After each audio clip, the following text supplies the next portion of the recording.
12.5 లక్షల మంది విద్యార్థులు ఈరోజు రాష్ట్రంలో ఉపకార వేతనాల కోసం వెయిట్ చేస్తున్నారు.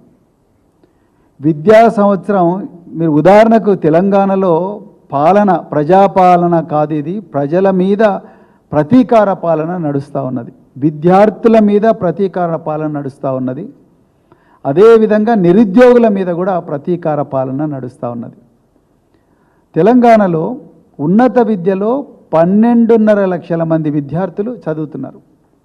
ఈ 12.5 లక్షల మంది విద్యార్థులు engineering colleges, pharmacy colleges, medical colleges, degree కళాశాలలు, మరెన్నో ప్రొఫెషనల్ కాలేజెస్లో చదువుతూ ఉన్నారు.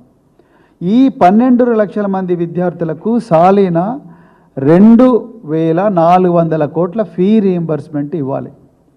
ఇప్పటి వరకు ఈ ఉన్నత విద్యాలయాలకు ప్రభుత్వం చెల్లించాల్సిన పెండింగ్ బకాయిలు 5,900 కోట్లు. ఈ 5,900 కోట్లు కేవలం ఈ 2023-24 విద్యా సంవత్సరం వరకే. మరి 2024-25 కూడా కలిపితే దాదాపుగా 8,350 కోట్లు విద్యార్థులకు ఇవ్వాల్సి ఉంటుంది. మరి రేవంత్ రెడ్డి గారు, మీ చేతిలోనే విద్యాశాఖ ఉంది, ఎప్పుడన్నా మీరు దీని మీద రివ్యూ చేసినరా?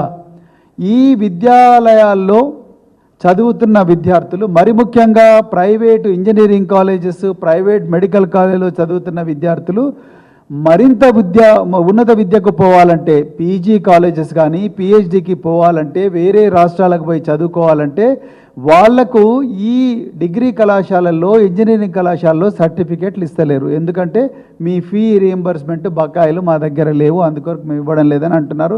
చాలామంది విద్యార్థులు బాధపడుతున్నారు. మరి వాళ్ళ పరిస్థితి ఎవరు చూడాలి? వాళ్ళు పోయి ఎవరికి చెప్పుకోవాలి? ఎస్సీ శాఖ మంత్రి లేడు, ఎస్టీ శాఖ మంత్రి లేడు, మైనారిటీ శాఖ మంత్రి లేడు, విద్యాశాఖ మంత్రి లేడు. మరి ఎవరికి పోయి చెప్పుకోవాలి? మీరేమో ప్రజల ఫిర్యాదులను నేనే డైరెక్ట్గా ప్రతిరోజు మరి ప్రజాభవన్లో స్వీకరిస్తా అన్న మీరు ఇంతవరకు ఒక్కటేసారి ప్రజావాణికి వచ్చిండ్రు. ప్రజావాణిలో ఒక ఆఫీసర్ను కూర్చోబెట్టిండ్రు. ప్రతిరోజు కూడా టర్న్ బై టర్న్ ఒక డిపార్ట్మెంట్ నుంచి ఒక చిన్న క్లర్కో లేకపోతే సీనియర్ అసిస్టెంట్ వస్తూ ఉన్నాడు. ఇంకా అక్కడ ఎవరు కూడా లేరు. అక్కడికి వచ్చిన వాళ్ళు ఎవరు కూడా వాళ్ళ సమస్యలు పరిష్కారం కావడం లేదు. మరి విద్యార్థులు వాళ్ళ బాధలు ఎవరికి చెప్పుకోవాలి?